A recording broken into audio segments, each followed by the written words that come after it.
Yo, what's going on YouTube? Let me turn my TV off because it's kind of distracting my focus on my camera. I was watching the Bucks destroy the Pistons, but it's GZTV here back with another video. And in today's video, we're going to be doing an album review. It is New Music Friday. That means new music has came out, and Fivio Foreign dropping what could be one of the most legendary debut albums in the drill scene ever. Bible. I'm not even hyping it up. I don't think it's really like amazing or anything. You guys will see the review here in a second. We're just gonna go track by track. You guys know how I do my New Music Friday stuff. I've mapped it out, so I have some notes track by track, so I can bring it to you guys. I've come more prepared than I ever have in my past content, but yeah, let's just get into the first track, On God. KC is on it. He's a cool artist. I like him. He's going to Lollapalooza. You know, Fivio definitely says stuff on his records, but I don't know. He definitely focused on his lyrics on his track, not as on the album in general, but this track in general, he did like focus on his lyrics a lot. It was very lyric driven. Casey's voice is great. It was one of the best on Donda, in my opinion. I really like Casey. He sounds amazing. Next song is Through the Fire. It has Quavo. Quavo's on this album 2 times in a row, which is interesting. Great production on this one. I think Fivio needs to move on from the drill. I'm going to be completely honest. I'm not a big fan of the drill music. I like his rapping, but him moving on from the drill would be the biggest move in his career. But, I don't know. Quavo brought energy. He kind of sounded like Travis Scott on that track. Quavo does sound like Travis Scott, like now that I think about it, most of the time. He's not trying to copy Travis Scott. It's just how those two on autotune sound.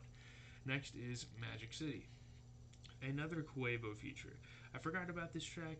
It's not bad. I like the flow throughout it. It's alright. City of Gods. You know, I've heard this song too much, a little too much, but it's definitely worthy of a Grammy. It's the family ties of this year. Like, let's think about it that way. Next is What's My Name.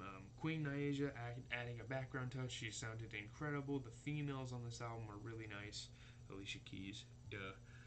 Coi Leray on here too. We will listen to her new album this weekend. Don't worry about that if you're a Coi Leray fan. I know there's not too many of you out there, but I'm going to listen to it just because it's music. This track was a callback to a classic track. I can't remember what the track was called though. I I thought Coi was singing at first. I thought they got to Coi Leray's part, but then I realized, okay, she's not as talented as Queen Naija, however you say her name. Um, Coi Leray was not bad on that track, though, to be honest. Let's move on to For Nothing. The chipmunk background vocals is all I got on that track. Moving on to Hello, Casey and Chloe. She was pretty decent on Gunna's project, and obviously that's Gunna's girl, so that's interesting. That's an interesting relationship. Chloe and Holly have definitely had a pretty successful career as like a pop duo. Um, Fivio's a big fan of vocalists being in the back, like the soulfulness. He's really starting to embrace that Kanye West college trilogy era. He really is, and I like that. Nice beat drop. Casey making you float on this track. Um, I almost mixed Chloe and Casey up. It goes to show how good of a vocalist Casey is because when I'm comparing him to Chloe Bailey, that's insane. Chloe ate the track up.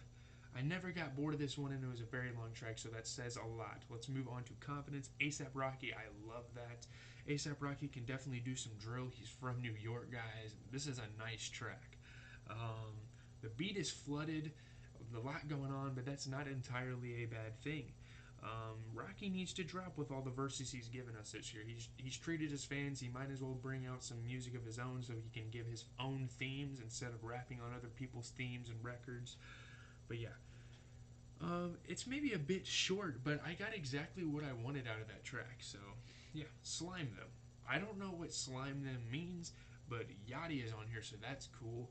The bass is extreme. The bass is booming. It's the most booming bass we've heard on this project up to this point, and possibly the whole project as a whole.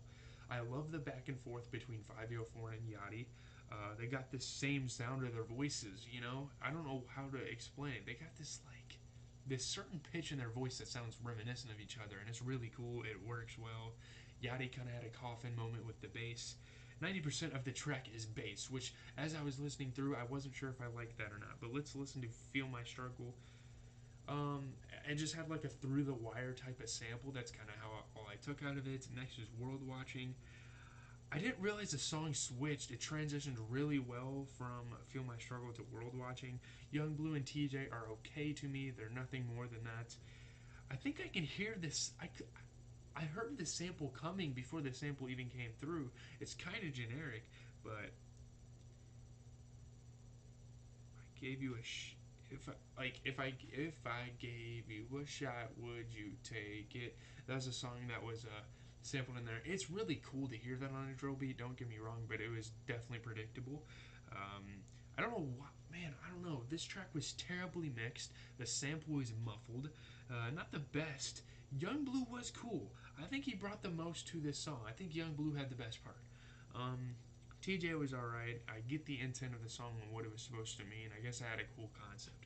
Let's move on to Bible talk. DJ Khaled needs to get out of here. Like, don't try to ruin a album that's revolutionary in the drill scene, please. Um, it's kind of a short track. DJ Khaled said he's inspiring, but to be honest, he's the opposite of inspiring. I don't know. The most unnecessary and dumb thing on this record. This is the one record that I'm like, throw it in the can. It's terrible. Changed on me. I heard a lot about this Polo feature. I didn't want him to let me down. There's Vori as well. Love Vori's voice. The off the grid reference was cool. At one point in the track, Vori sounded like The Weeknd on Heartless with like the synths in the background. It was very reminiscent of that. He grew to a person, you've been a person, kind of a confusing lyric there. My Fivio. I love Vori's part. I can't comprehend how someone can sound so good. But then we get into Polo's part. It's good, nothing special. It's the best rapping aspect of the track, but Vori takes the cake for the best feature on here. Next is Left Side. Blueface was an interesting feature. It's been a minute since we've heard him prominently on a track. Fivio took a minute to find his rhythm on this track. It was interesting. It's a cool track. It's catchy. Fivio was killing it at some points on this record. It doesn't sound like there's a feature here. I know Blueface came on. I heard him come on, but it didn't sound like he was a feature at all. I don't know if that's a good or bad thing. Is it good that they're cohesive, or is it bad that I can't distinguish the two? I like the song actually. But next is Love Songs. It's cool that Neo was on here, but I was gonna be disappointed if it was just his sample playing through the song like the Kid Leroy did. That's just dumb. If you're gonna have Neo on the track, put him on the track. But he was on here. He was actually there. It was refreshing to hear. He sounded incredible. Nostalgic for like the 2000s kids for sure. He closed out the featureless well with that one. On Whoever, it's a transcending sounding track. It sounds inspired by many rappers, which is a good thing. I've never heard him rap so loud. I'm not sure how I feel about that. What test did God help you pass? Like school? Like the test of society? I don't know. Can't Be Us was kind of lengthy for just 5e. We had to see how he held up on that one. It's it's cool. I guess kind of boring, but I don't know what. I think he made like a Life Alert reference on there. I'm not sure why, but let's just explain my general notes on the album. I won't have time to talk about the Apple thing. This is all my review. Lots of features on this one. I think, like, going into this, I knew that Kanye was going to sort of steer this into the right direction. I think he executive produced it. I feel a college dropout moment for Fivio on this one, and I don't know if I got that, to be honest. Kanye is Fivio's Jay-Z. This might move a whole generation like this album. I was super hopeful for it, and I don't know how I feel after. I might have to listen to it a couple more times. Fivio took drill music and gave it a voice, made it pure. I think that's for sure, like what I said there. There wasn't really a single bad feature on this album, to be honest. TJ's was alright too. Fivio has an amazing career ahead of him. I already know with this album coming out, he's got many more to come. He made me forget his Big Drip days. This washes that out. Like the Big Drip song, this song, the songs he's making on this album, he has grown so much as an artist, and it needs to be appreciated. The, the guy can rap whether you like it or not. I'm not sure what the acronym Bible stands for to either. I will have to research that. But anyways, leave a like, comment, subscribe. Right on time, I got done with the review. I had a lot to say about this album, which is awesome. I like that. Fivio getting the whole music community talking. Like, hopefully you guys enjoyed my review. Hopefully you enjoyed the album. I'm gonna go enjoy myself for about an hour 45 minutes and slave away on 2K. So it's gonna be quite the interesting night. Hopefully you guys have a great night, a great weekend. It's a good vibe out here. So